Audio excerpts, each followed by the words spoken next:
I should probably also post this on Canvas. Give me 2 seconds. Also, make sure the audio is working.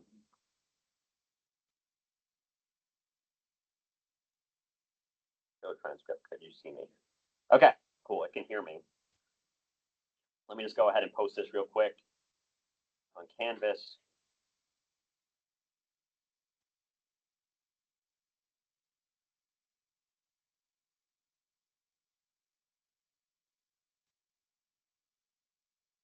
Okay, so we have done note sets 12 and 13. Note I have uploaded those videos to YouTube, so you can go watch those for review if you'd like. When we're done with this, I'm recording this. I will upload this to YouTube as soon as I get back to my office, so you can go and watch this later today / early in the morning for Dylan and Jason, who don't study until 30 minutes before the test. So let's review this. The first thing we talked about was the concept of degrees of freedom, which is essentially a way of counting how many variables there are that describe the motion of the system.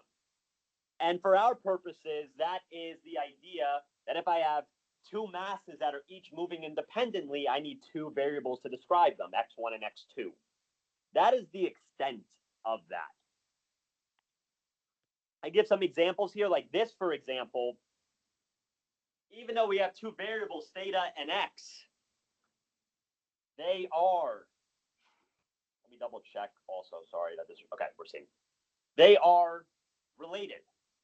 What was the relationship between x and theta in this problem? Do you remember? X is equal to r theta, that's correct. So they are dependent on each other. That's a 1 degree of freedom problem. Well, this problem, you have this x that is going up and down. Doesn't my pen working? Oh. No, it's charged. I just don't think it's connected. Give me a second. Sorry. Very unprepared, apparently. Now we're connected.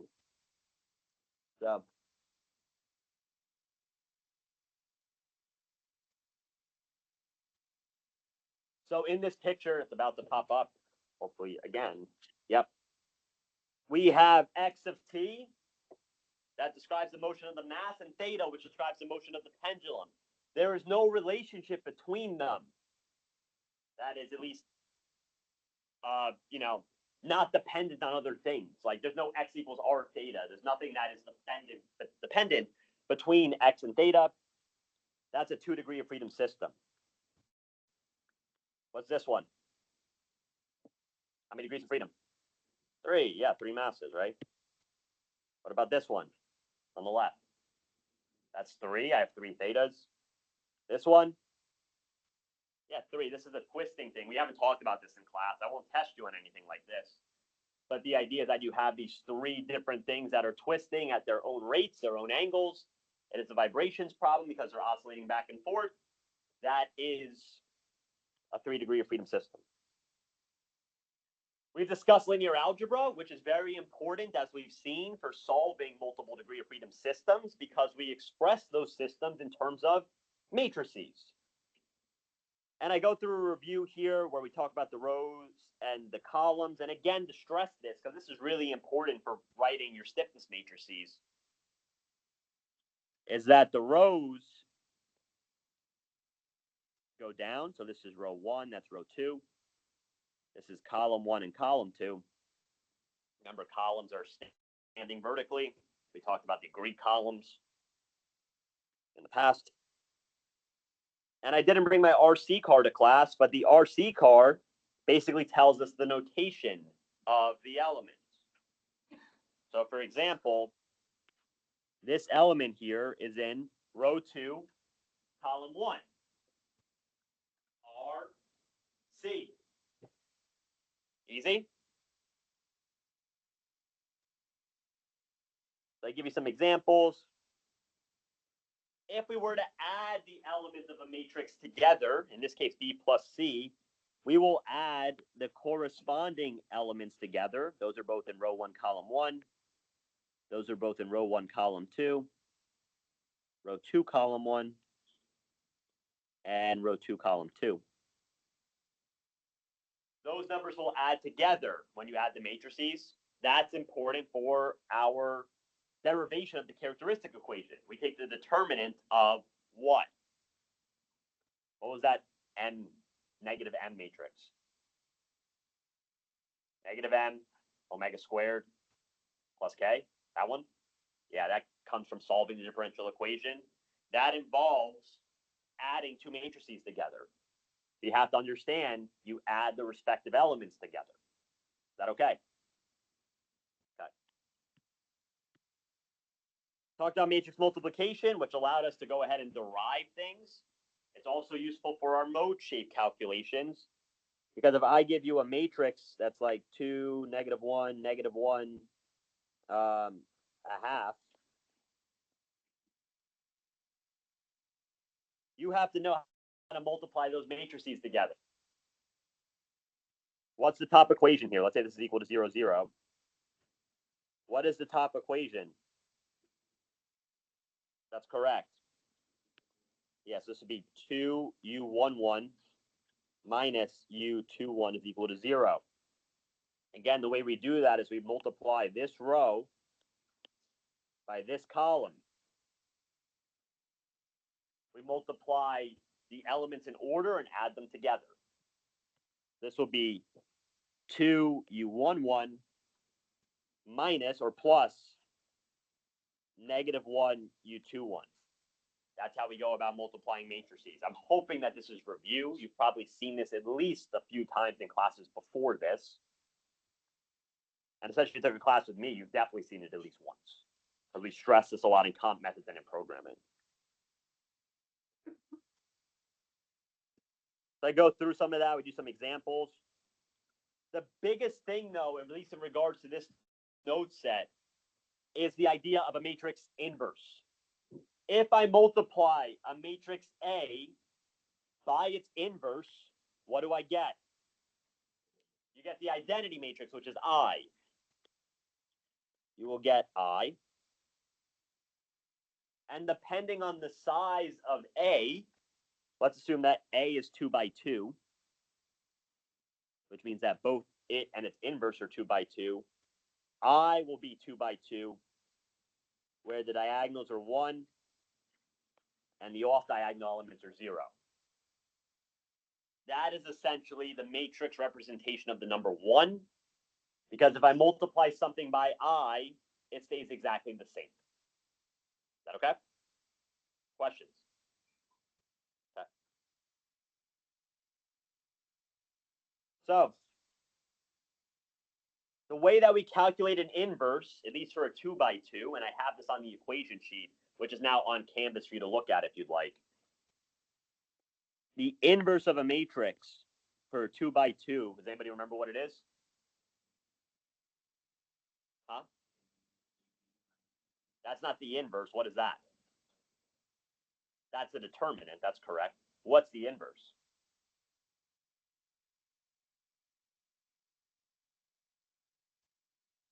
One over the determinant of A times a matrix. It doesn't matter what that matrix is. The reason that I stress this, and I'll just write it just for completion, but the reason that I stress this is because when does the inverse not exist? That's correct. So this does not exist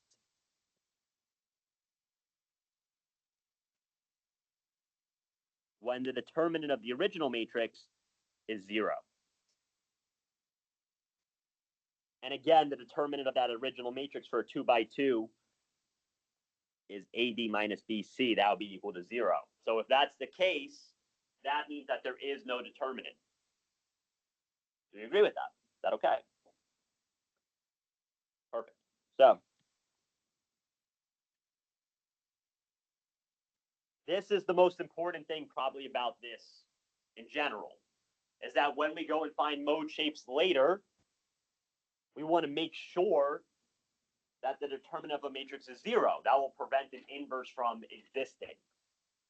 Do we agree with that? Okay. So we went ahead and looked at a 2 degree of freedom system.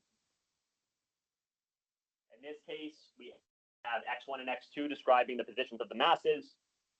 And there's these two springs, K1 and K2, that exist.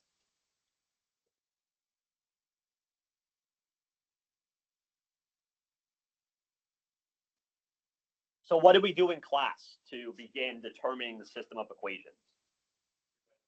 We did free body diagrams, right? So we looked at M1 first. If we look at M1, we see that there are two springs acting on it. Therefore, there are two forces acting on it. If you're to go ahead and draw a picture of this mass, let's look at the K1 first, because that's a little bit easier. If X1 is brought to the right, that's the positive direction based on the notation of the figure. What direction is the spring acting, the K1 spring? To the left. Do we agree with that?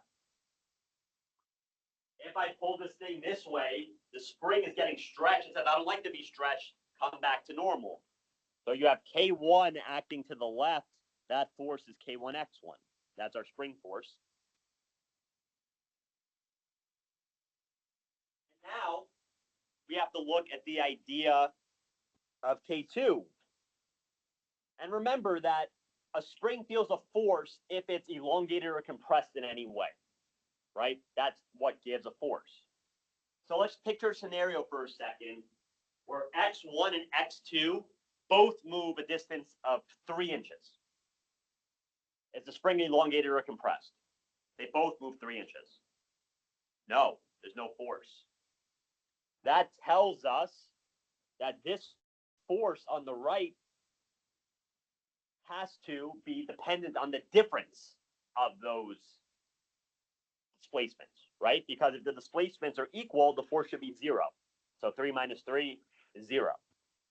This has to be something like K2 times X2 minus X1. And again, you can write X1 minus X2, but you have to make sure you draw the vector correctly.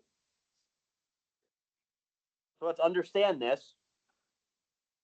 If X2 is bigger than X1, so think about that for a second. X2 is bigger than X1. Is the spring elongated or compressed? It's stretched, right? It's elongated. Think about it in terms of giant numbers, if you like. X1 moves 2, X2 moves 1,000,000. It's definitely going to be stretched, right? And if it's stretched, what does the spring want to do? It wants to go back to its equilibrium position. So if the spring is stretched, what force will M1 feel in what direction? To the right. That's correct. Do we believe that? So this will be acting this way.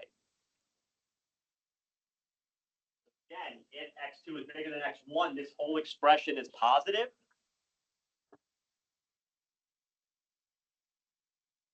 This whole expression is positive. And because it's positive and we have the arrow pointing to the right, those correspond with each other. That's the correct direction and the correct description of that force. Is that understandable? Yeah, Jerry. Why is it X2 minus X1 and not X1 minus X2? Let's think about the opposite case. The question was, why is it X2 minus X1 and not X1 minus X2? Let's say we do the opposite case.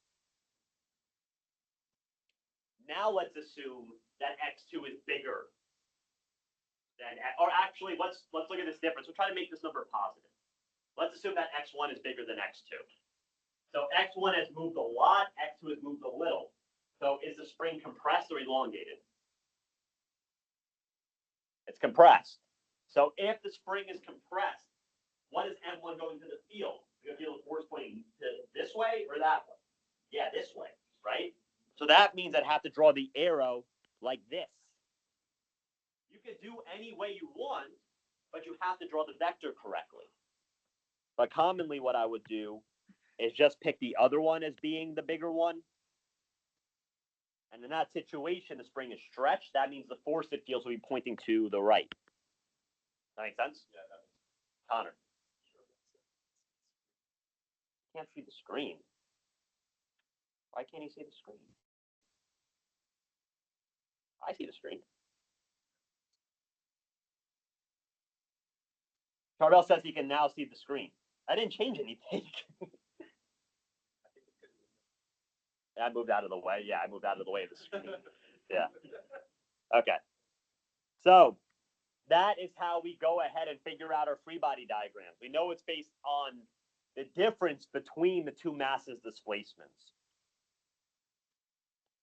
So we drew that picture here. If we do Newton's second law, sum of forces equal to mx double dot, we'll ultimately get our equation.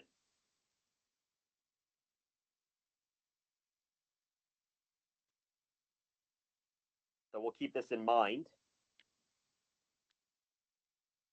If we do the same thing for M2 in this picture, it's the same type of concept.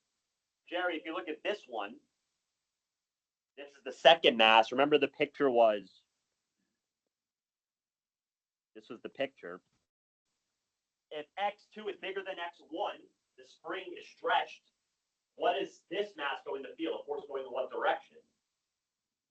If it's stretched, it's going to go this way to the left. That's why we drew it like this. That makes sense? Yeah, I was just confused on like which one to put first, but now it makes sense. Yeah. You can technically put either first, but you have to draw the vector correctly. Cool. So if we do Newton's second law again, we get this second equation. So now we have two differential equations. They are coupled to one another because we see that both of them contain the displacements of both masses. So they are coupled. One mass will impact the other's behavior. Does that make sense? So what we wanted to do was write a matrix that was something like M x double dot plus kx is 0. This is our typical spring mass system for a differential equation, but it's full of matrices this time instead of one equation. So we derived this matrix X. That was 2 rows in 1 column. We defined its velocity and its derivatives and its acceleration. So from that understanding, we want mx double dot to be something like this ultimately, because we want to have our equation set up properly. So we want to write the matrix M so that works. And what we learned, and I proved this here a little bit just with some linear algebra techniques, is that our mass matrix will always have the masses along the diagonal. M1 and M2 along the diagonal. If I have 7 masses, it'd be M1, M2, M3 across the diagonal to M7. Awesome.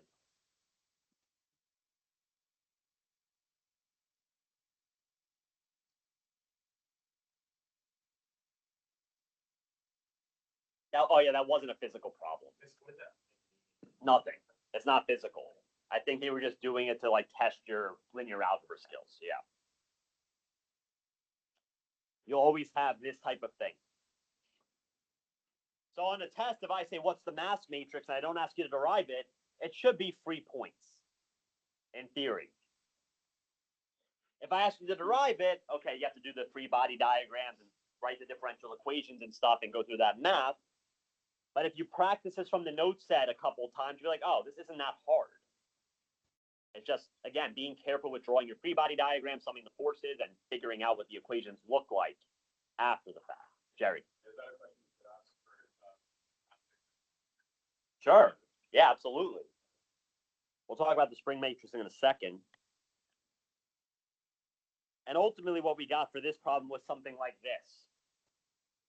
Now, that comes from the fact that we took the kx part of the differential equation, and we wanted to find a way to write it. And I told you a trick. So you basically get these questions right every time. You don't need to go through all the math. You can just go ahead and say, okay, let's draw this picture again.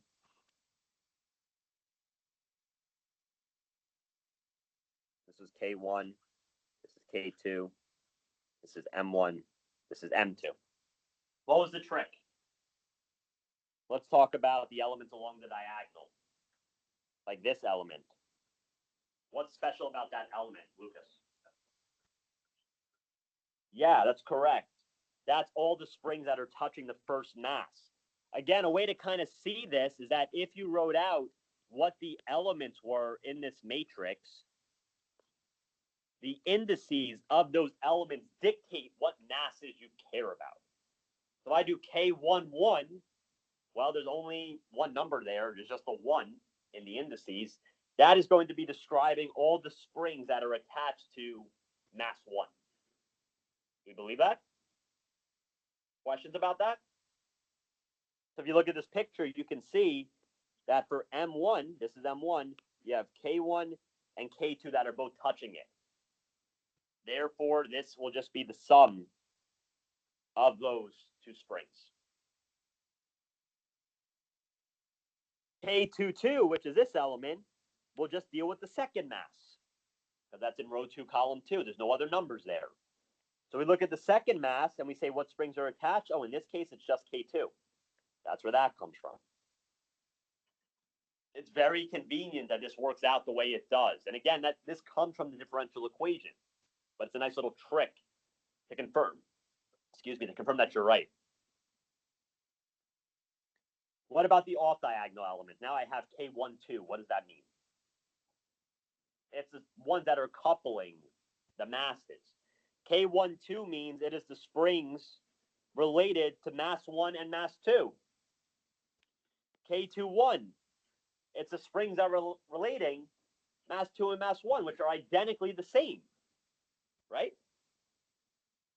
So if we look in this problem, we see that the spring that is touching both M1 and M2, the one that is coupling them, is K2. And the only thing that you kind of have to remember if you're going to use this trick is that these have to be negative. And again, that comes from the differential equation. If you come back up to the differential equation, you'll see that in that expression, here's your diagonal terms. Those are the positive terms that are in elements 1, 1, and 2, 2. And you'll always end up having these coupling terms being negative. And that's just based on the free body diagrams being drawn correctly. Yes.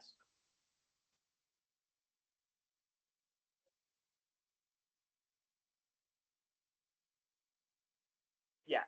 Yeah. So for the question for the recording is that if you end up getting a matrix that does not have the off diagonal elements being negative and you derived it, that means you messed up somewhere in your derivation.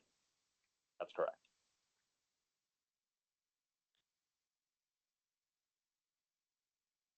And I kind of go through this here. Again, I encourage you, as always, to be keeping up with the note sets. Now that it's the day before the final, start reading the note sets. I encourage you to, because I go through this here, and hopefully reading it will help you make those ideas concrete. Is that okay? Okay.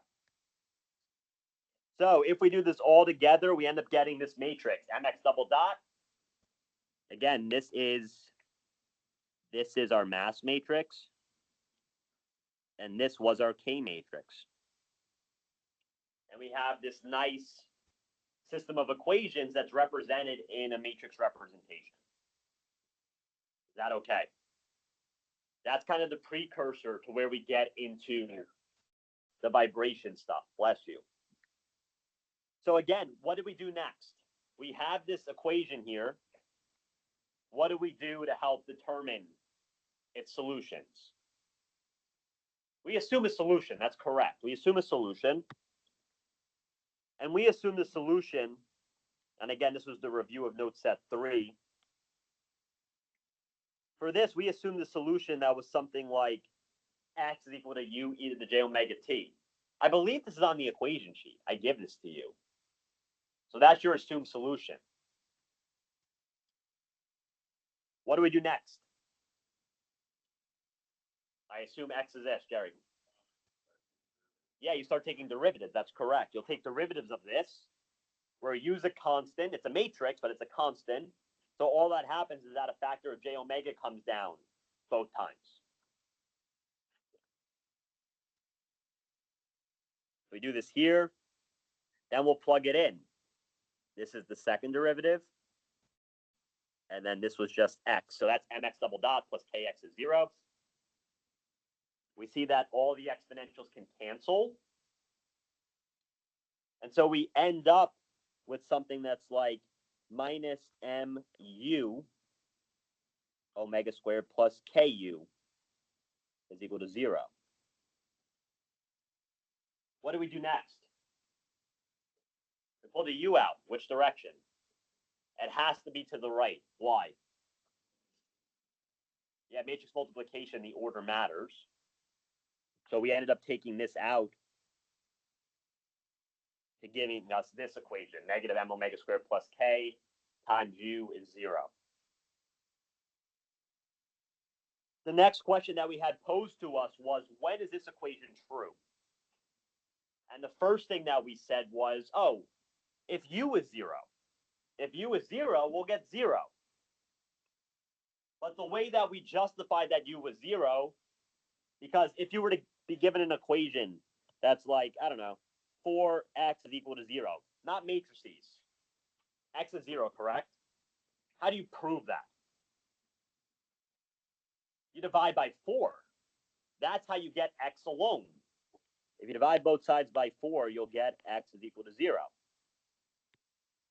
With matrix linear algebra stuff, you cannot divide by matrices. That's not an operation. So what did we do instead? We multiplied by the inverse of this. Because if I multiply by the inverse of this, what happens to this whole term? It becomes I. It becomes the identity matrix. I times u is equivalent to just u, and you end up saying that u is equal to 0. What was the problem with u being equal to 0? There's no motion. It's trivial. So that is a valid solution, but that's a solution we do not care about because we want this thing to vibrate. Does that make sense? Questions about that? Okay. So what do we do to ensure that we can actually get a real solution? Not real, but a normal, non-trivial solution. Make sure we do not have an inverse. Because if we have an inverse, we can do this math. And if we do that math, we get the trivial solution. So we force it to not have an inverse. How do we do that? Yeah, because we just said before, the determinant, or the inverse rather, is proportional to 1 over the determinant. And something like that is true regardless of the size of the matrix. So we force the determinant to be 0. So determinant of A equals 0 is forced. Is forced.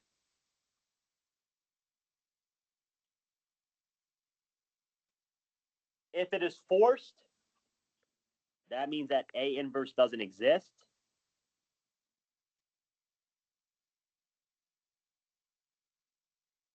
Which will then lead to a non-trivial solution.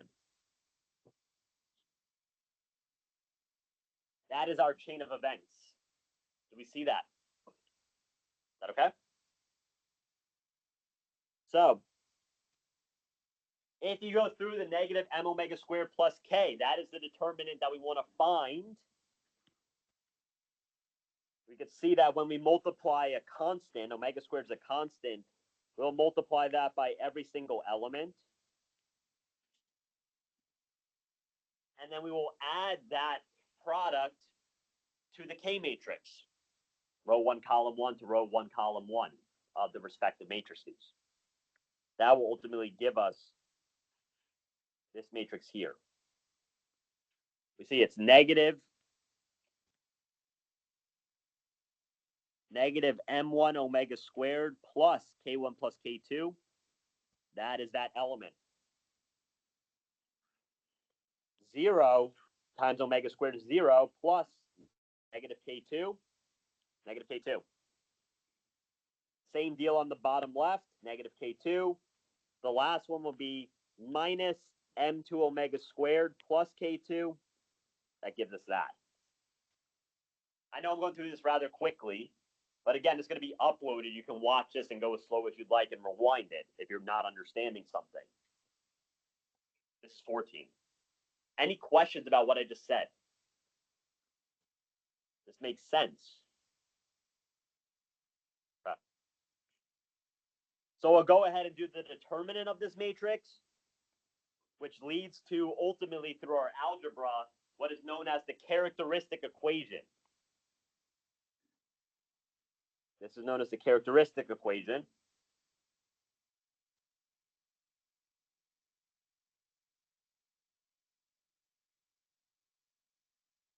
Now,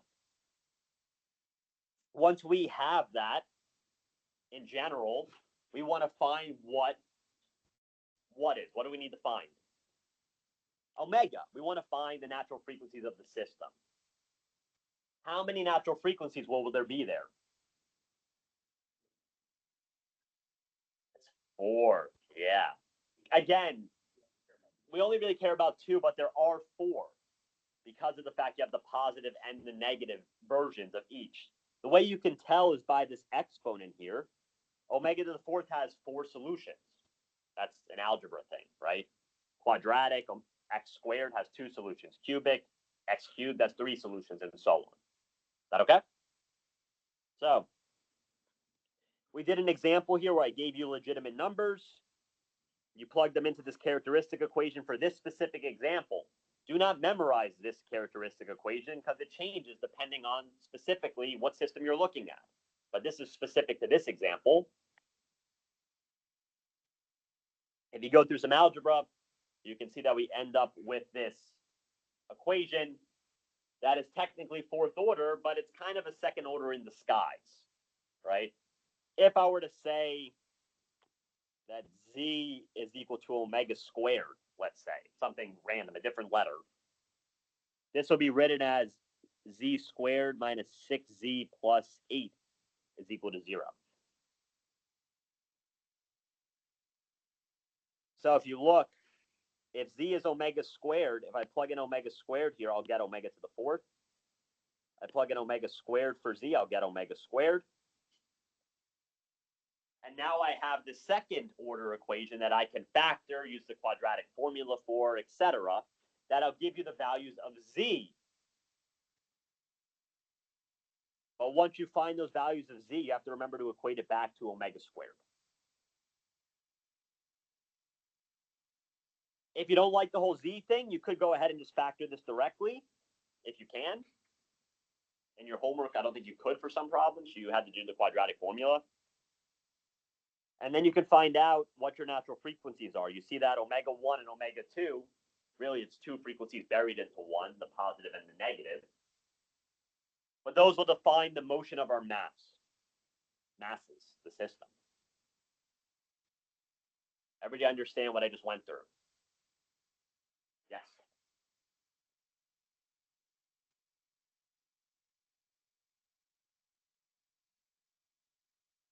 It depends on what I ask you. If I say derive that equation, then I expect you to go through and plug in x dot, and x double dot. But if I say find the characteristic equation, you can just jump right to the determinant of that is equal to 0. Does that make sense? And I gave you that on the equation sheet as well. Question? Yeah.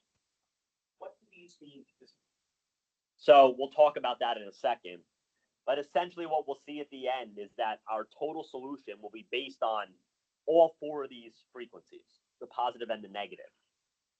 And what we'll learn is that each of those responses will have a certain constant in the front that's dependent on initial conditions. So if the initial conditions are very particular, maybe one of these frequencies cancels out, and then the masses will move at the other frequency. They'll literally be moving at, in this case, 2 radians per second, back and forth. So one of those 4 keys. For the very specific case of the initial conditions being perfect. Now, if the initial conditions are not perfect, the masses will move at a combination of both those things happening.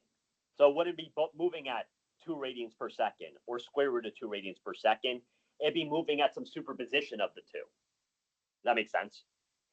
Yeah, so basically you'd have this combined thing. And you would be able to tell what those frequencies are by looking at it. You'd have to do something like a Fourier series. You'd have the displacement data, and you can do a Fourier series to figure out what frequencies are present. Yeah. So does that mean that the system has So so the question was, does the system have 4 natural frequencies? Mathematically, yes. But to say that something oscillates at -2 radians per second does not make physical sense.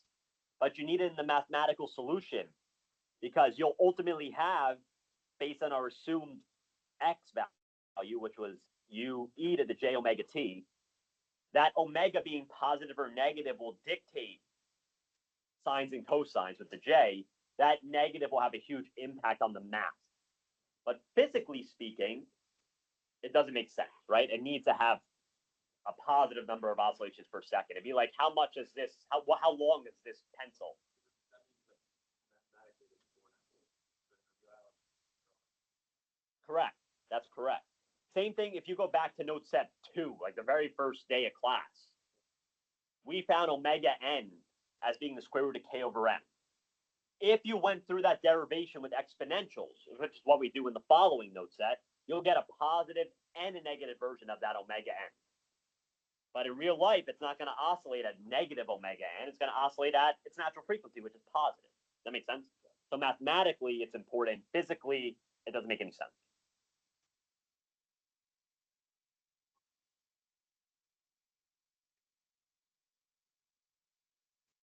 No, I wouldn't say that. Again, the negative natural frequency has no physical implication. It will impact the overall motion of the system mathematically, but not physically. Like nothing oscillates at -7 radians per second, right? That doesn't make physical sense. It's a mathematical artifact. Just like imaginary numbers are not physical, but they are used in mathematics to describe motion. That's exactly what the negative natural frequency is doing as well. Cool. So once we find those omegas, we want to find u. What is u? What's that called? That's the mode or the mode shape. What is that describing? Remember that x is u e to the j omega t. What is u describing? And again, I'll write this out for 2 masses.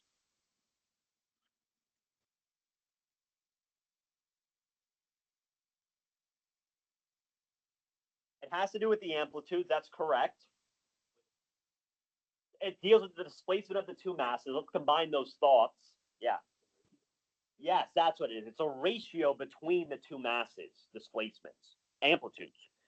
So, for example, if I were to get that U11 and U21, let's say that this was, I don't know, 1 and 3, what that means is that they will both oscillate at this frequency omega.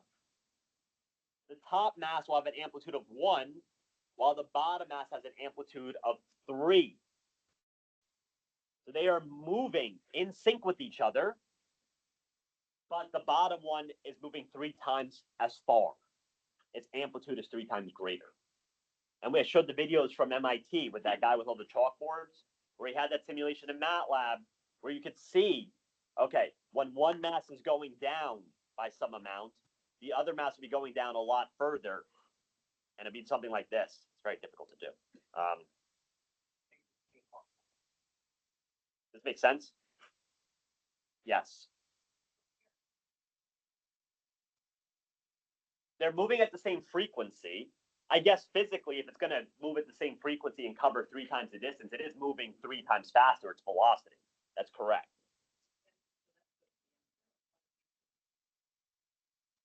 For the mode shape, I think it's more important for the amplitude. It also does imply that, though. It's 3 times faster.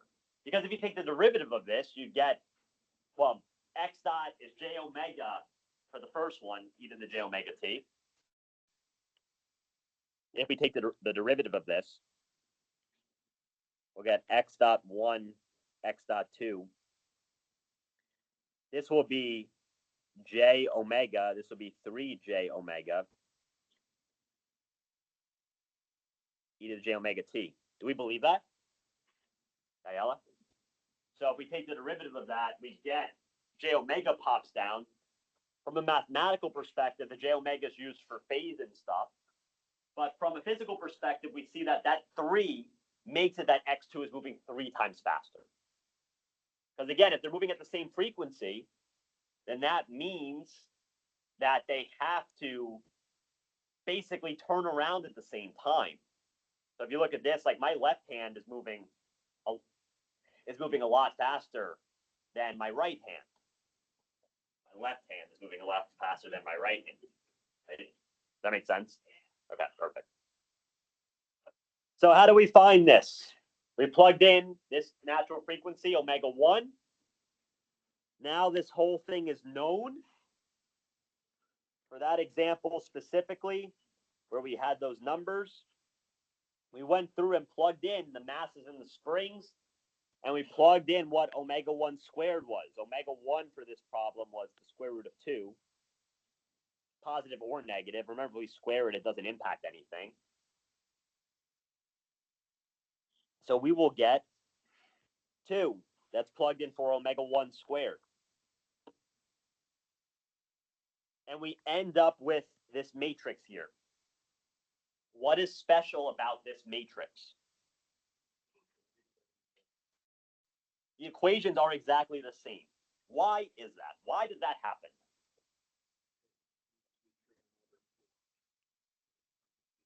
That's correct. We forced earlier that the determinant has to be 0. So if you take the determinant of this, you'll get 9 times 1 minus negative 3 times negative 3. 9 minus 9 is 0. We forced that earlier. That's another way to check your work. You find the natural frequencies. If you end up getting a matrix here that is not the same equation, or the determinant is not 0, then you messed up somewhere. Does that make sense? Because again, these two equations are multiples of each other. When that happens, you end up with the determinant that is 0. Is that okay? Okay. So what did we do to find U11 and U21? That's correct. We chose one of these constants to be equal to 1. Remember that this U11 and this U21 is just a ratio of the masses. So a possible example, well, let's just look at this one. If we multiply the equations out, you pick either one you want. I get 9 times U1 and negative 3 times U21. That has to be equal to 0.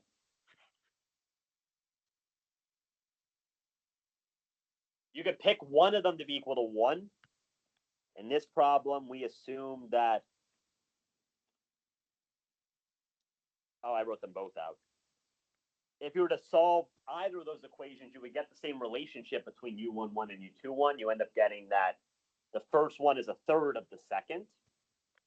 So what we can do is go ahead and assume one of them is 1, and then learn about the other from that. That makes sense? So another valid mode would be 3-1. That's valid, right? It's 3 times. It's just the ratio that we care about. Another valid mode is 2 and 6. 7 and 21. 30 and 90. Again, the actual values of those amplitudes do not depend on the natural frequency. What does it depend on? What'd you say? It depends on a constant. What's that constant dependent on physically? Initial conditions. So imagine I have this system with 2 masses, and I pull the first mass a little bit and let go. It'll do its thing. It'll move at the same frequency. Their amplitudes will still be 3-1, but it'll be very tiny deflections. Now imagine I take a giant freaking baseball bat and hit it. Now they'll be moving at the same exact behavior, but their amplitudes are much larger. The ratio is still 3-1, and they still move at omega, but the amplitudes are larger. Does that make sense? Questions? I want to make sure this makes sense physically. Jelani, does that make sense? Frankie? You said in a special way that might change. We'll talk about that in a second. So the ratio will still be the same regardless, but we'll talk about the frequencies being impacted. Pedro, is that okay? Emery? Ape? Okay, so that top row is good. I'll continue with Tyler. Chad? Beautiful. So that means that our solution X is U1, U2, e to the j omega t. And this was just for one of the frequencies. This is the general solution. It'll be very similar. So what we see is that because we have the positive and the negative of omega 1, note that I have a subscript 1 here to basically say this is due to the first frequency. It'll be based on the sum of those two solutions, e to the j omega t, where one of them is positive omega, the other one's negative omega. Is that okay? And we include these C1 and C2 for the initial conditions. And again, I write all this out here. Depending on the initial conditions of each mass, this will change the relative amplitude of the displacement. So it might be 3 to 1, it might be 6 to 2, it might be 1,000 to, I don't know how, 333.3? I said a bad number. So we end up getting the motion due to this first frequency. If you do the same thing with the other frequency, the same exact procedure, you will get that x2 is dependent on omega 2 in the same exact way, and the total solution is the sum of them. So we end up with this expression here, which I rewrote in terms of just sine. That's also valid, because I can convert these exponentials to sines and cosines using Euler's equation, right? And what we see is that, coming back to what I was saying before, for a special case of initial conditions, special ICs, perhaps C1 and C2 are both 0, which means that this whole expression is 0. That means that the masses will move at a frequency of omega 2 with that specific mode shape. Does that make sense?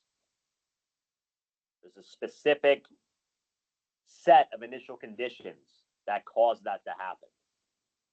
Okay, maybe there's another set of initial conditions, a different set, where instead of C1 and C2 being 0, maybe C3 and C4 are 0.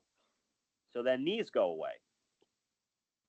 Now the motion will be just based on the natural frequency omega 1 and that respective mode shape. Does that make sense? So initial conditions have a huge impact on the motion. So for very specific initial conditions, you can get these masses oscillating in a very specific way. Omega 1 or omega 2 with their respective mode shapes describing their amplitude. Gael.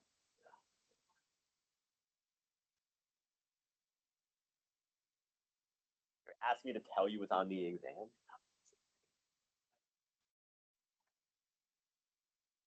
That's correct. Don't stress about it from a mathematical standpoint. They did not ask you anything about this.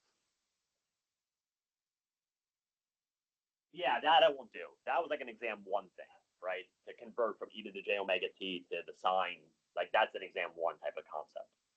Conceptually, though, I do expect you to understand the implications of this physically. So let's say you don't have special initial conditions. Now all these things play a role. What that means is that your displacement would be based on the superposition of both of these things occurring.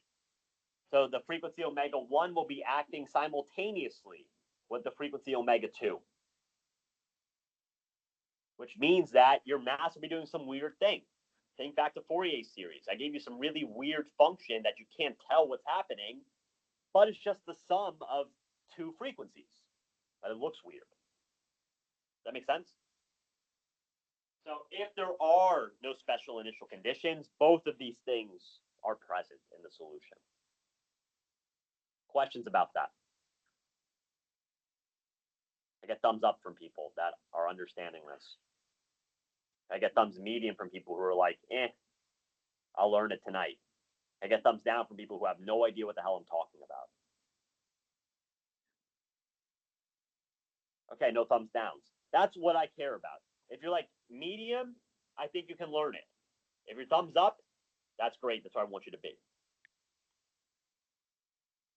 So I went through a lot of math here. Like I talk about the physical inside of this. You won't need it. I don't think I give it on the formula sheet, but you won't need it. Well, it is from exam 1, a sine omega nt plus phi. That is there. But for this 2 degree of freedom system thing, you won't need it. So again, physically, if I have this mode shape that is 3 to 1, we see that x1 is moving 2 and x2 is moving 6.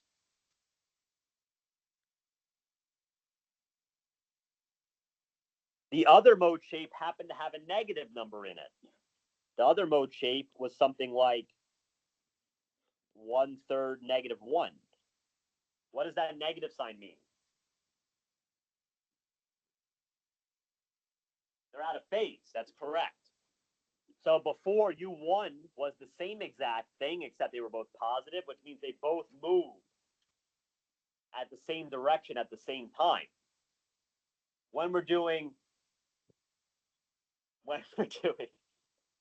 the other one, and you get an answer to be negative, that means that when one displacement is going to the right, one mass is going to the right, the other mass is going to the left.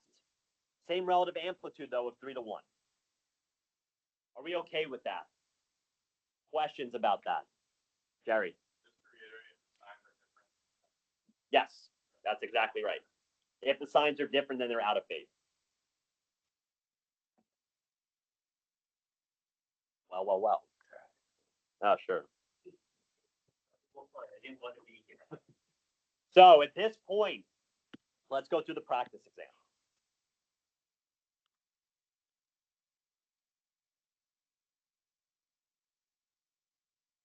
We're going to do it now. I'll have them in the video. I'm not going to post the answers.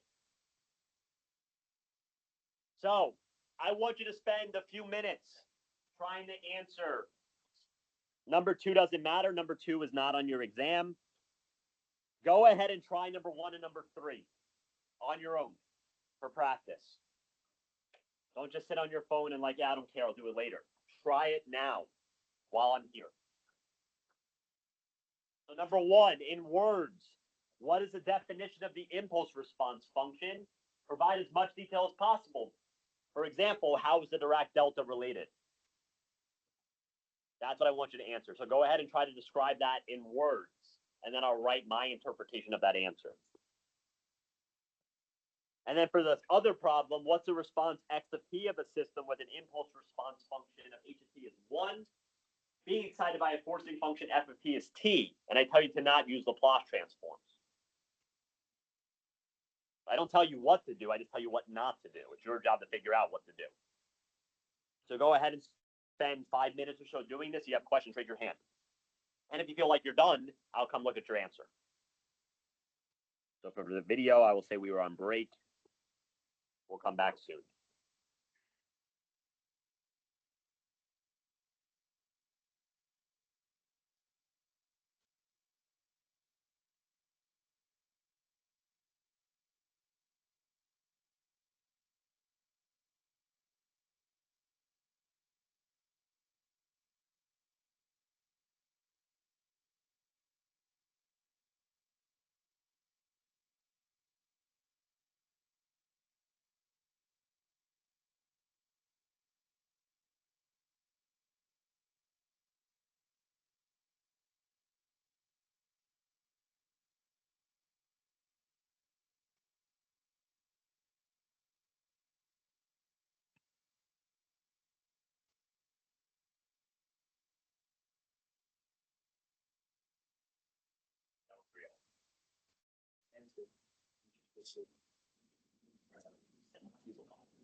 I'll use the boss bread. Okay, the boss bread.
No, I did. Okay.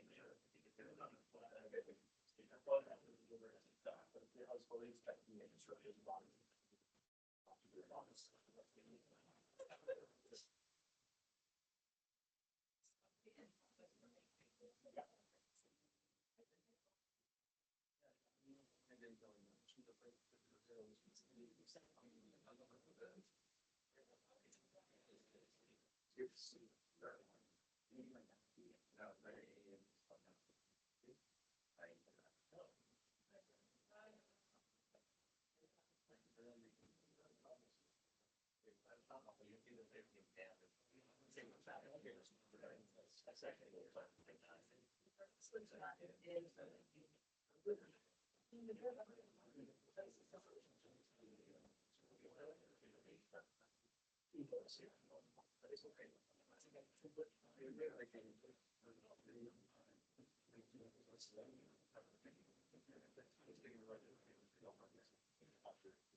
That is true.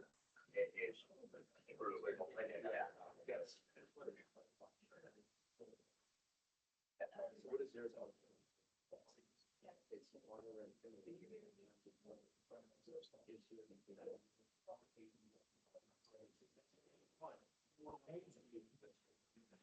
Isn't that true?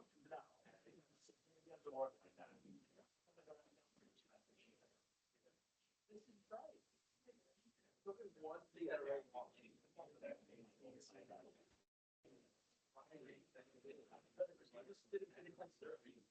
And now, not all that that's. I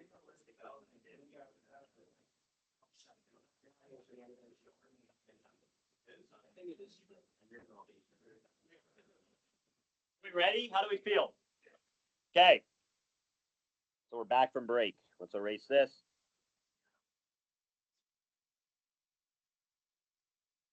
So the impulse response function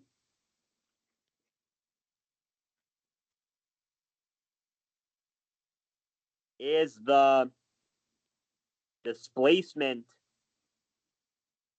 of a mass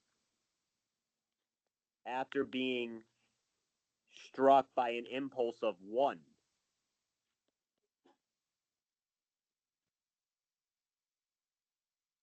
One Newton second. That's a general definition of the impulse response function. The Dirac delta function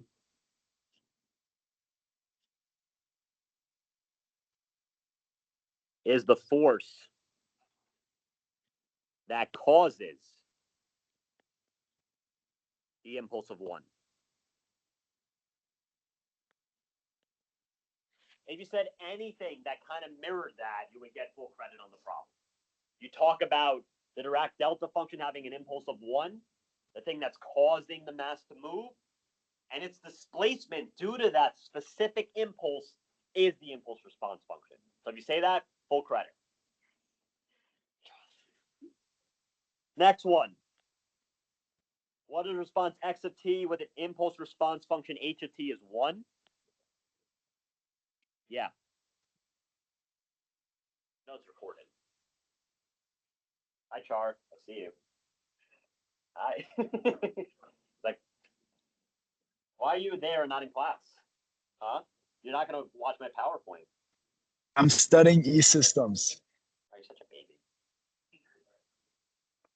Okay. This makes sense. Any confusion about this concept?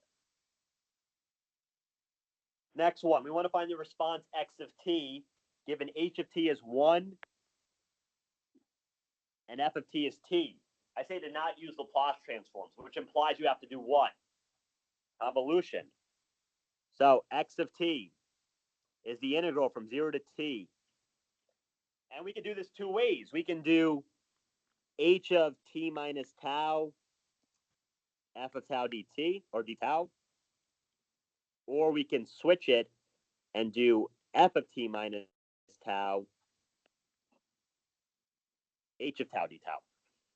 Which one do you think is easier? The first one's probably easier. The t minus tau being plugged into 1 does not change anything. You don't have to deal with this t minus tau shenanigans. So this will be the integral from 0 to t. H of t minus tau, if we plug t minus tau into this function, we just get 1 times f of tau. We plug tau into this function, we will just get tau d tau. Is that okay? So now I'm just taking the integral of tau with respect to tau. That will be tau squared over 2 from 0 to t, which will end up being t squared over 2. We can do it the other way as well. If we do the integral from 0 to t, f of t minus tau will become what? T minus tau. That's correct. This will be t minus tau. H of tau is still 1 d tau. So we could separate this integral if you like, because of subtraction, it might be easier to visualize. T d tau minus the integral from 0 to t of tau d tau. Doubts about that? Okay. T is a constant with respect to tau. It can come outside of the integral. So this will give me t times the integral of d tau, which is tau. So this will be tau from 0 to t minus 1/2 tau squared from 0 to t. If I plug t in for tau, what do I get? For the first one, you get t squared. T for tau into the second one is 1/2 t squared. Of course, if you plug in 0 into the equation, it'll just end up being 0. When is that not true? Like, what are some examples of functions where that won't be true? Yeah. Exponentials, that won't be true. Cosine, that won't be true. So always be careful about those things. You don't want to make an algebra or calculus error because you forgot to plug in the other bound. Does that make sense? But in this example, it ends up being that. If you do 1t squared minus half t squared, you'll get a half t squared, which is the same exact answer. Michael, is that okay? Yeah. Perfect.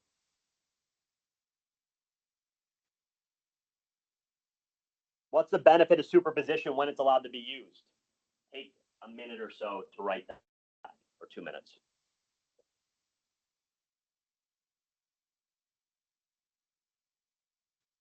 What is it? There is no function. Oh, there's not really a function for it.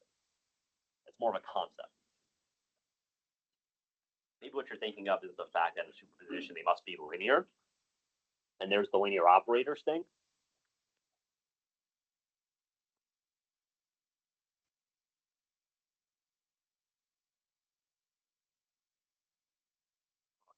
Try to think for now.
So, what does superposition allow us to do?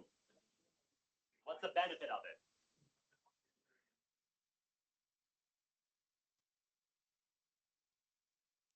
Right. So basically what we can say is that we can add the responses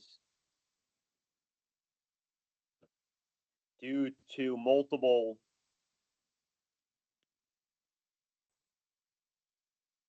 forcing functions together.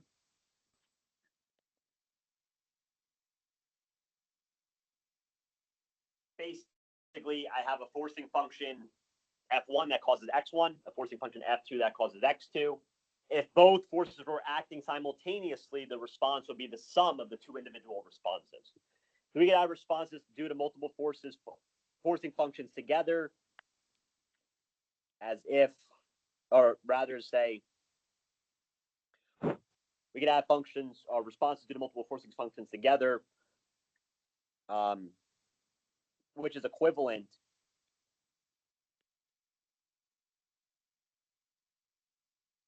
to having all forces acting simultaneously. Oops. All forces acting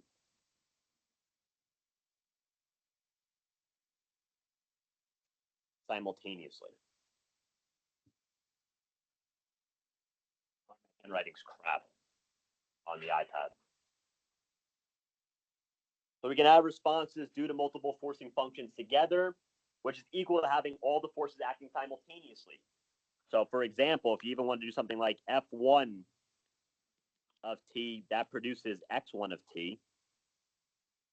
F2 of t produces x2 of t.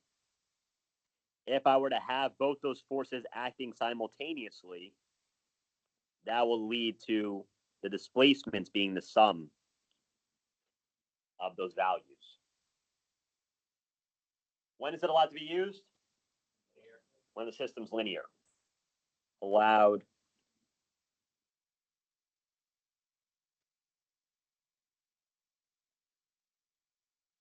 when the system is linear. Doubts about that? Questions?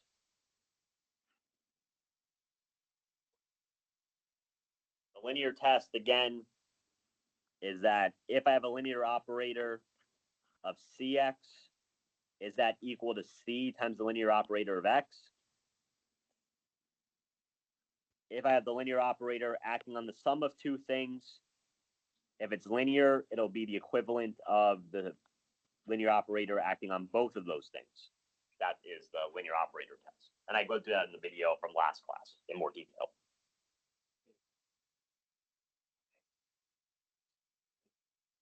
Yes, that's correct. An integral is a linear operator. Okay, prove that the function below is periodic. What's the fundamental frequency? And this question you've seen before, so we'll just come back to that one quickly after. Go ahead and spend a few minutes on this one. It's a mathematical thing.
Okay, are we ready?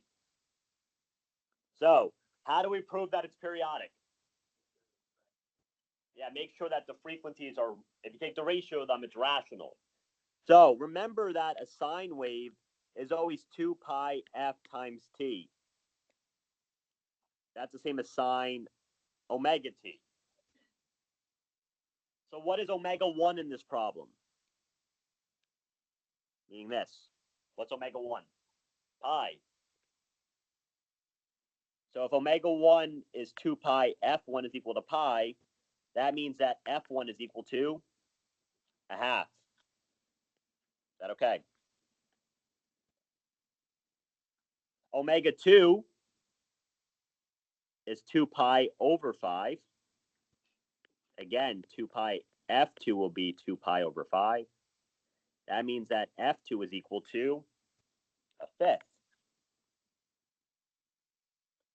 So if we take the ratio of them, f1 over f2, we will get 1/2 divided by 1/10. Oh, 1/5. Sorry, 1/5. I was jumping ahead. That's rational. If I were to write that as one fraction, what is that, 5/2? That's a rational fraction. Yes. That is also fine. But the reason you should find the frequencies is for the next part. Because for the next part, I ask you, what is the fundamental frequency? Which requires us to look at the period of each of the signals, right? What is the period of the first frequency? 2. Remember, it's the reciprocal of f1. What is the period of the second frequency? 5. So what we will do is write out multiples of the period. So after one period completes, 2 seconds passed. 2 periods have completed, it's 4 seconds. And we continue with this. The next one, after 5 seconds, you'll have a period. And then after 10 seconds, you'll have another period complete. And then 15 and so on. So then what? Yeah, we look at this number here, this 10. That is the fundamental period of the motion. So that basically says that every 10 seconds, they will both start over at the same exact time. From that, how do we find omega? Yeah, you could do 2 pi over that, or you can find the frequency, which would be reciprocal. This is the same as 2 pi f. And you will get pi over 5 radians per second. Is that okay? That's the answer. Doubts? Concerns? Okay. This problem you've seen 30,000 times by now. It was on your exam, it was on the homework, we've done it in class. I'm just going to go through this quickly. Again, the idea is I have a Dirac delta function. What does that minus tau mean? It's shifted to the right. So I will have the Dirac delta function. This is delta of t minus tau, centered at that tau time. That's when the impulse strikes, at that second. And I want you to integrate this from t1 to t2, where both t1 and t2 are less than tau. t1, t2. So I'm integrating over this region. What's the integral? 0. We've done this. Now, of course, if I gave you t1 and t2 on opposite sides of tau, what would be the integral? 1. That's the area under a Dirac delta function. Remember the impulse of 1, which is the area under the forcing function. Questions about that? Again, we've seen that before. Rotating unbalanced, you don't need to do. What's the inverse Laplace transform of the function below? I think some people have started to try this, but go ahead and try this. And at some point, we might need to pick up speed because I have to do these PowerPoints. It's not long? Okay. Oh my, but you're clicking it. I'm very nerd. Okay. Go ahead and try this. I'm going to actually write this down with near the Fourier transform or the Laplace transform table, because you need the table for this. It was like, what was the problem? Could somebody read it to me?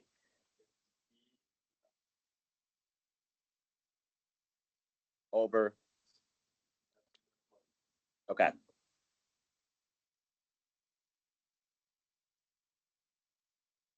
And I'll give you a hint and say that it's shown on the screen, the one that we need to use. I mean, if you scroll up, you'll see all the other ones are very easy. This is one of the more complicated ones.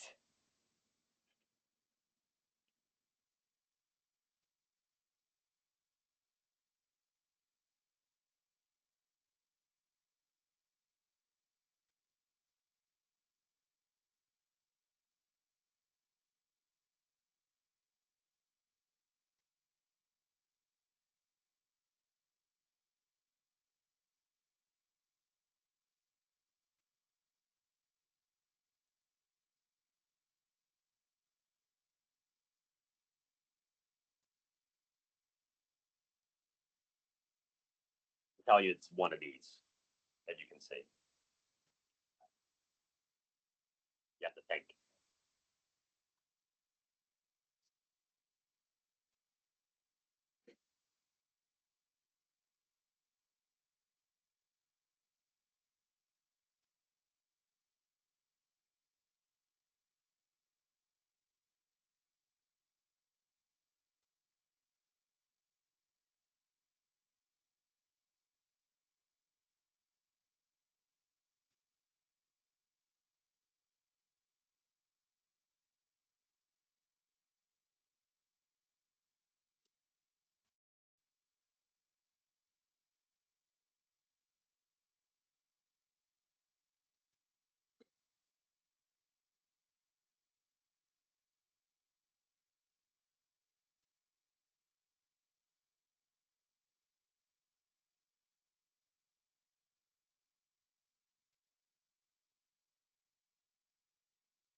Oh, I see what you're saying.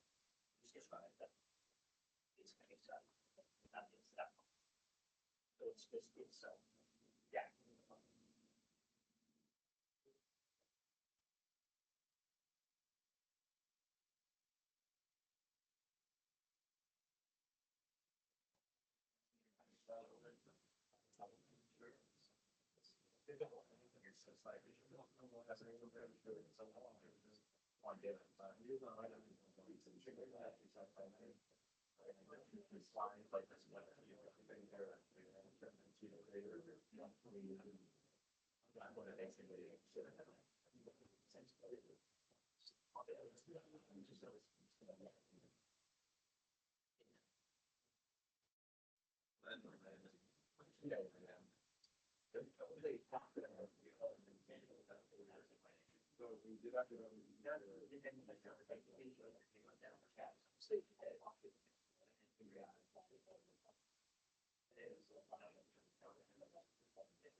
So, if you look at our table, there is nothing that is identical to this. There's nothing that's e to the minus s over s times s squared plus 4. But what we do see is that we have something that involves e to the minus as times some function that is based on s.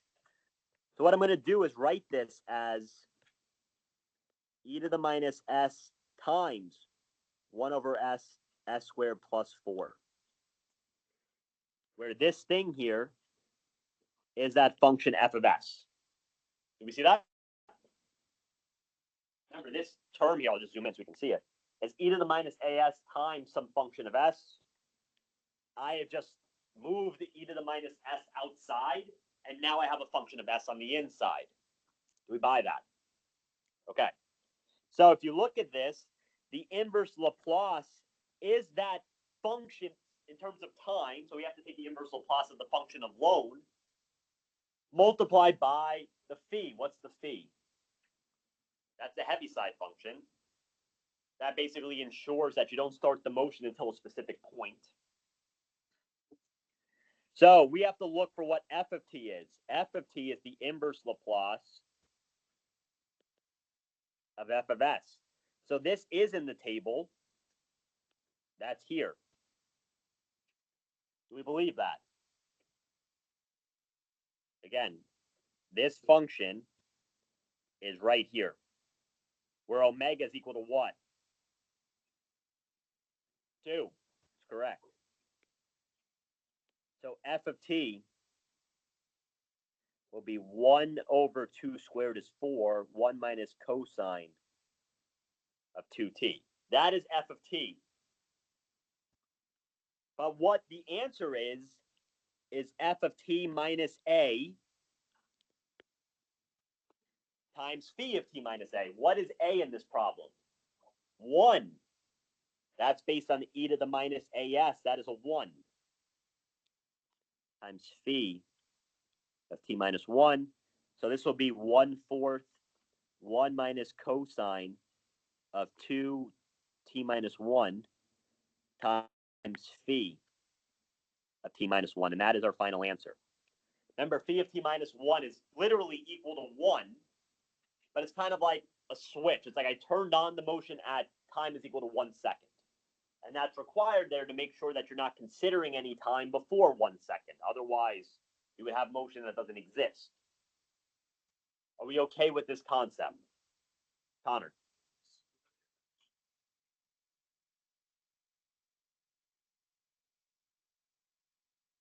No, it's not. You can't just distribute the Laplace to both terms like that. If it's addition, you can, but not multiplication. That'd be like if you're taking, remember, Laplace has to do with integrals. But it's the integral of x times sine of x. That is not equivalent to the integral of x plus the integral of sine of x, or times the integral of sine of x individually. Questions about this? Oh, sorry.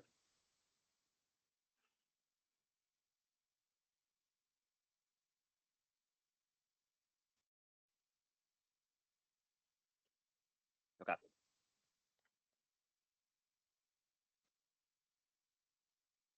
A student wrote an incorrect equation below to represent a two degree of freedom system. How do we know there's an error, and what are the physical consequences of that error?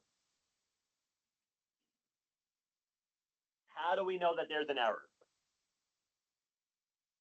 We're going to say that the determinant isn't zero. That makes sense? Remember, if I have this equation, this is equivalent to negative m omega squared plus k times u is equal to 0. This determinant has to be 0. Remember, we just talked about the two equations we have are multiples of each other. So if that's the case, what should this 9 be? Not 8. You're close. Negative 8. Which, again, won't happen. I believe it won't happen like that where they're all negative. But yeah, it'd have to be negative 8. Because the 9 makes it that the determinant is no longer 0. What are the physical consequences of that? The system doesn't move. There's no motion. It's not a physical thing. We get our trivial solution. Because if this doesn't have a determinant equal to 0, we end up with a trivial solution, no motion. That's the physical consequence of that result. Do we believe that? And again, if you were to do this in real life, this wouldn't be the result. We wouldn't have a matrix like that. It wouldn't work. You could not force this to exist physically. But, like I said, the student wrote it incorrectly. Based on their incorrect thing, what would be the physical consequences? Oh, the system doesn't move because there's no non-trivial solution. Is that okay? So, I'm going to go through this kind of quickly. I recommend trying this on your own because we are running low on time. If you look, I give you the stiffness matrix. And I ask you to draw and label the springs for this. So we can see, I give you this matrix. You have to be able to determine how the springs are set up. I'm pretty sure last year, this was the only question in the whole semester where everybody got it right. And this was like 100%. Jacob.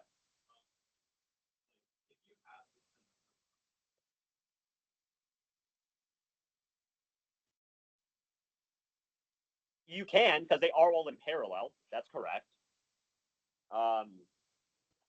But if I ask you to draw like this, I don't want you to do KEQ, because that seems like the easy way out. What springs are attached to mass 1? 1, 2, and 3 are attached to mass 1. The question is, though, which one's attached to the wall and which one's attached to mass 2? I'm hearing the correct answer from several people. I think that sounds right. If you look at this matrix here, you have K2 and K3 that are coupling the motion. So that means that K2 and K3 are here. And you have K1 that is attached to the wall. Is anything else attached to the other wall? 4 and 5 are attached to the other wall. How do we know that?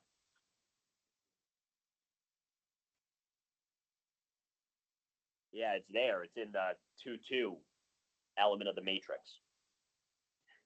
Anybody have confusion about that? I expect you to know how to do this. This is really, it should be easy. Because again, if you know the trick, it ends up being very simple to follow that trick. If you have doubts about that, you have to come talk to me. What's the mass matrix? This was the free 2 points. What's the mass matrix? Yep. M1, 0, 0, M2. So hard.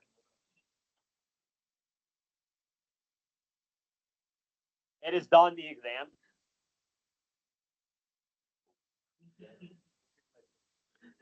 I'm going to change the exam.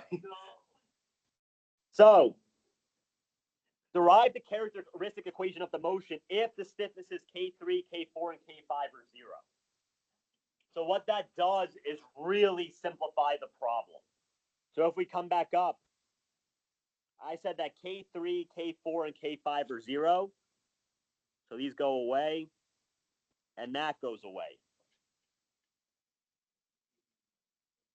Oh, and the K3 is gone. Yeah, these K3s are gone. So if you were to redraw this without the K3, the K4, and the K5, this was the same exact example that was in the note set. It's identical. Not everybody got this. I had a student who did really well in the exam, and she said to me, that was really nice of you to give us the same problem. And I said, apparently it wasn't, because half the class or more did not know how to do it. Do not be those people. You should know how to do these things. Read the notes, understand the process. So our K matrix now was K1 plus K2, negative K2, negative K2, and that was it, I think. Oh, K2, duh, K2. Seriously. I got to read the note set. So how do we derive the characteristic equation? Yeah, we do the negative m omega squared plus k. We need the determinant of that to be equal to 0. And we found the mass matrix already.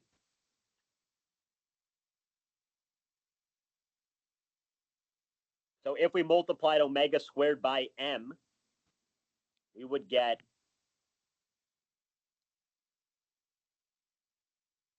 negative m1 omega squared, negative m2 omega, or omega squared, negative m2 omega squared, not omega 2, yeah, plus the stiffness matrix,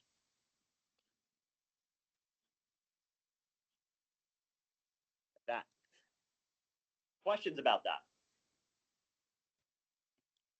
Easy? Okay. We can add those together. That will give us negative m1 omega squared plus k1 plus k2. Negative k2, negative k2, negative m2 omega squared plus k2. We will now take the determinant of this matrix.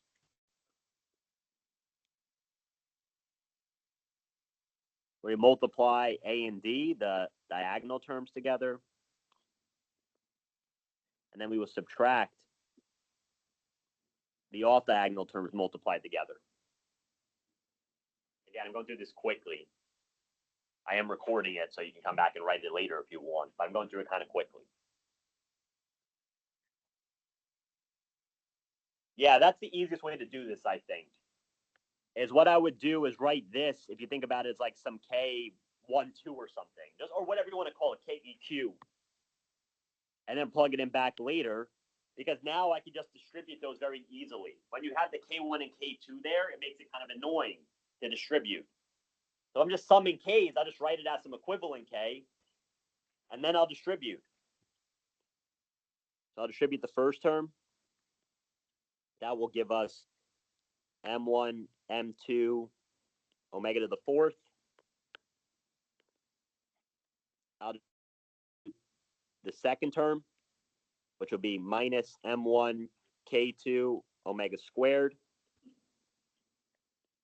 The third term would be minus M2, the equivalent stiffness, omega squared, plus K2 times KEQ.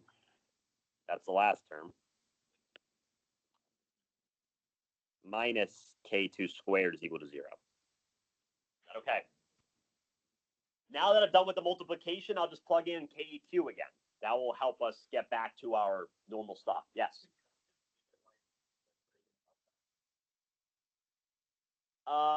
Technically, yes.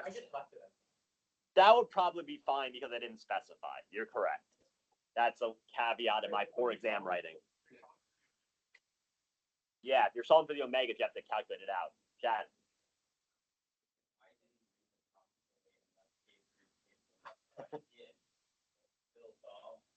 Yeah, I'd probably give you maybe like a point off for not reading, but I would give you most of the credit. That's true, but you have to learn how to read because a lot of people. I know, I hear that. So, if I just continue that,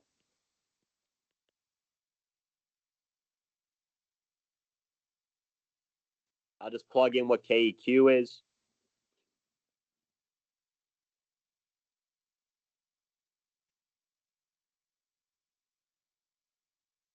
We could simplify that more. We could see we have K2, K1 times K plus K2 squared. The K2 squared will cancel. This will end up being plus K1, K2 is equal to 0. Ultimately, with all that stuff I just wrote.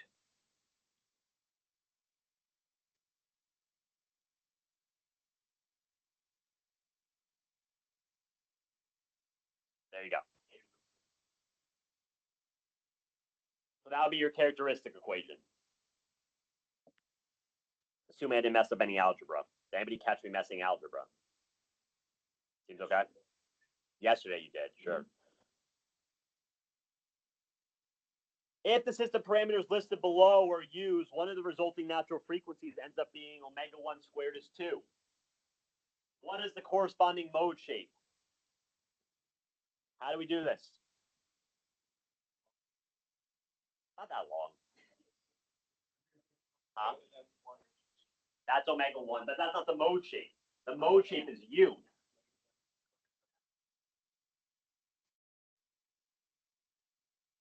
Right. Negative M omega squared plus K times U is equal to 0. If we scroll back up to our mass, our negative M omega squared thing,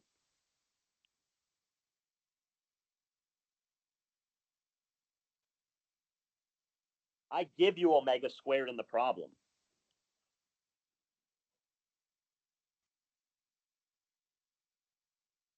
So if you look, I give you omega squared in the problem. Always read the problem. I speak it to you before you take the test. Read it. So what that means is we will just plug in all of the parameters. M1 is 2. Omega 1 squared is 2. This will be negative 2 times 2 plus 8 plus 4. Minus 4, minus 4. M2 is 1, so this would be negative 1, 2, plus 4. Do we see that? But okay.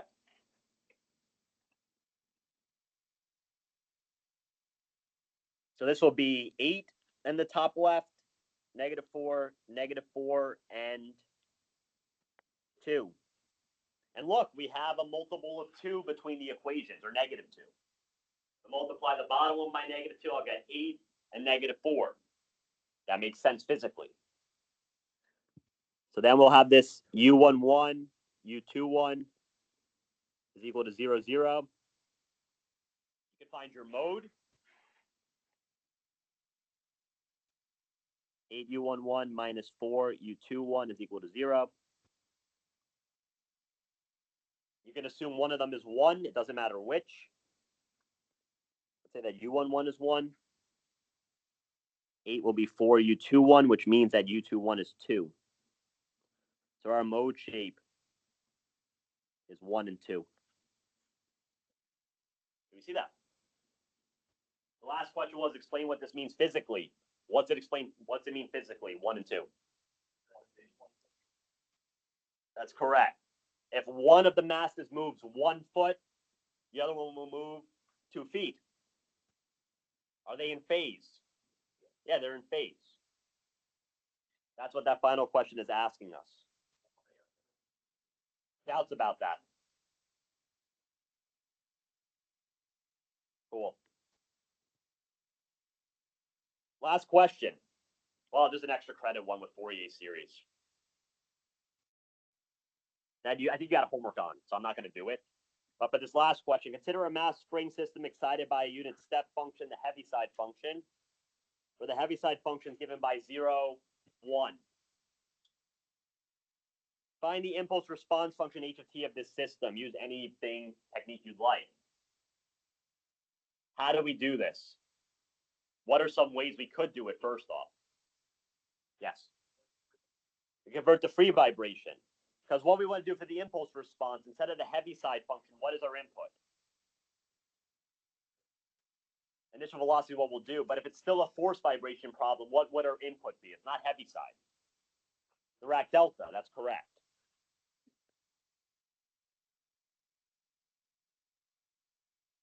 And we say that our initial conditions are 0. We can convert that to a free vibration problem where our initial condition for velocity is what? Yeah, but what is it in terms of the impulse? F hat over m, that's correct. Which specifically for impulse response function is 1 over m, that's correct. This is an undamped system. I'm so worried about what's out there right now. Oh my God. So, if you come up to the formula sheet, we can see what our x of t is. A sine omega n t plus phi. That is our free vibration solution where A and phi depend on initial conditions. So what we want to do after that is go ahead and use the equations for A, which are over here, and phi. If x naught is 0, what's the phase? 0. If x naught is 0, what's the amplitude? V naught over omega d, which will be omega n because there's no damping. So if we come back down to this solution will be A sine omega n t plus phi, where A ends up being V naught over omega d, omega n, there's no damping, sine of omega n t, where our V naught is 1 over m omega n sine omega n t. This is our impulse response h of t. That's our answer. Do we believe that? The idea of converting from force to free vibration is very useful for us because we know all of our answers for free vibration. Last part. Determine x of t via the Laplace transform. Assume all initial conditions are 0. So we found h of t. We just found it. That was 1 over m omega n sine of omega nt. What's our forcing function for this problem? That's the Heaviside function, right? That was our input force for the actual problem.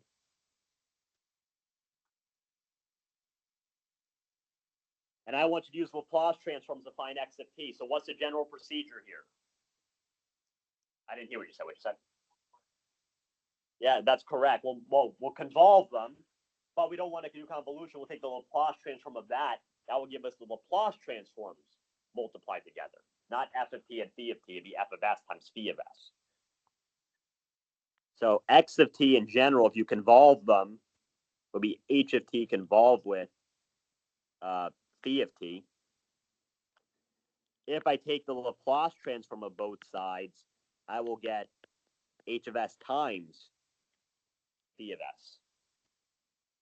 Do we agree with that? Okay. So now we can go look at our Laplace tables. We want to look up what the Laplace transform of phi is and what the Laplace transform of 1 over m omega n sine of omega t is. So if we come back up, the Laplace transform of phi is just 1 over s. That's easy. The Laplace transform of something like 1 over m sine of omega t with no damping looks something like this. You have to realize there's no damping, so that exponential goes to 1. because the exponent is 0. And the m is just a constant, and it will come out, but that's the thing we want to look at. Do we agree with that? Okay. So what we see is that the Laplace transform is s squared plus omega n squared in the denominator.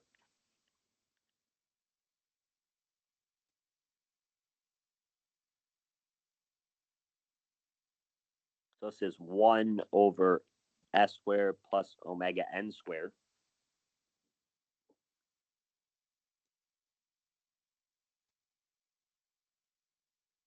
Times 1 over s. I think I forgot the mass. Because again, this would be like 1 over m times 1 over omega n sine of omega n t, where this thing will end up being 1 over omega n e to the minus zeta omega n t sine of omega n t when zeta is 0. It's the same exact thing. So that ends up being our relationship. Yes.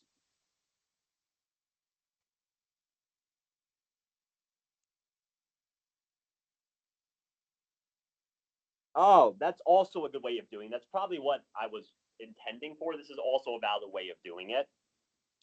That's the easier way of doing it, probably. This ends up being a little bit more complicated. The idea is that I can take this differential equation from the start, take the Laplace of both sides with 0 initial conditions.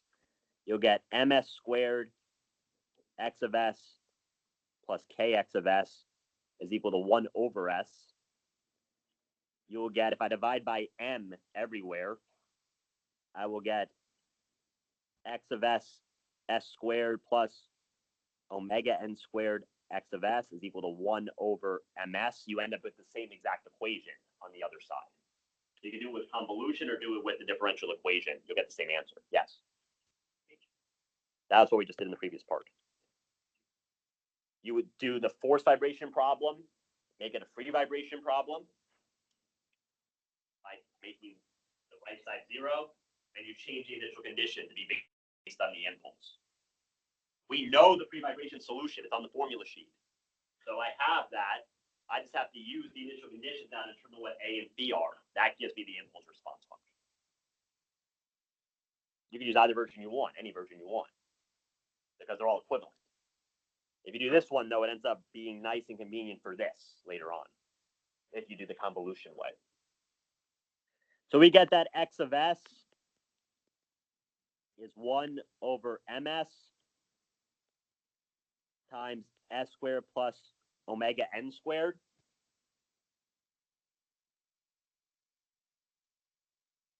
And now we have to look at the formula sheet for what Laplace that is, 1 over ms s squared plus omega n squared. If we come back up, we've already used it, I think, in this test. This one. See that? So our answer will be 1 over m omega squared times 1 minus cosine omega t. Because don't forget that m. So our answer ends up being x of t is 1 over m times the inverse Laplace of what we just did. That was 1 over omega n, 1 minus cosine omega n squared of omega n t. Is that okay? Sure, I know I'm going fast. I apologize. I'm trying to get through the time so we can do this PowerPoint. But if you want, I can make a slower video of this today and post it if you'd like. Of this problem, I could do that later. This one's tricky. I'll do this when I get back to my office after we're done with class. The last question was the Fourier transform question. Oh, if you do x of t with convolution, it's the same thing, right? I'll do this after class. Don't you? I'll do both. I'll do both after class when I get to my office. This was extra credit. Any doubts? I know we have doubts about these last questions, but at the beginning of the test, we have any doubts? Okay, let's get this over with. I'm gonna stop recording. Bye-bye.